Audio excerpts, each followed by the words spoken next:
DKIM is one of the most important component for your email authenticity and security. Before start sending email using your domain, you have to set up DKIM. DKIM stands for Domain Keys Identified Mail.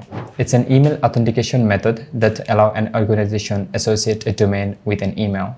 When you are adding DKIM to your domain, you are essentially adding a digital signature to your outgoing email, and that helps to confirm that the email you are sending it's sending from your domain. Today, I will be showing you how you can set up DKIM while using your Google Workspace.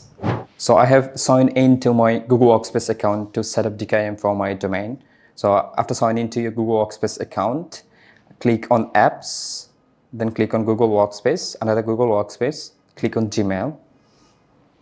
And from here, just click on Authenticate Email. And this is the page where you have to choose the domain you want to set up the DKIM. So I'm going to choose my domain. This is the domain I will be set up, DKIM. After choosing your domain, click on Create New Record.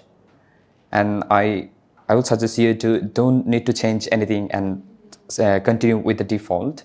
So just click on Generate.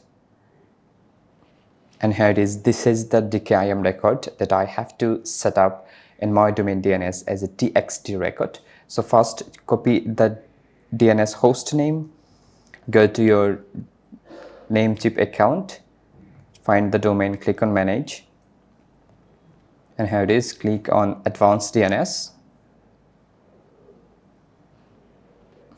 To add a new TXT record, click on Add New Record, choose TXT, and under the host name, as I copied the host name from my Google Workspace account, so I'm going to paste the host name.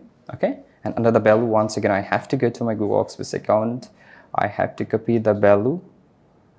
Okay, I have copied it, and now I'm going to paste it here. Okay, when you are done, just click on Save Changes, and go back to your Google Workspace account once again, and give it a few minutes, just 2 or 3 minutes, and after that, just I'm going to click on Start Authentication. So I have to wait just 2 minutes. So I'm going to click on Start Authentication, and I still have to wait a little bit. Start Authentication, and it's done. It started authentication, as it's showing that authenticating email with DKIM. It's authenticating my email, and it could take up to 48 hours to update all the domain DNS record. As it's showing here, it may take up to 48 hours for DNS change full. So you have to wait around at least 48 hours to actually update all the things properly. The way you can set up your domain DKIM and authenticate or associate a domain with your email, and hope you would be able to set up your DKIM now.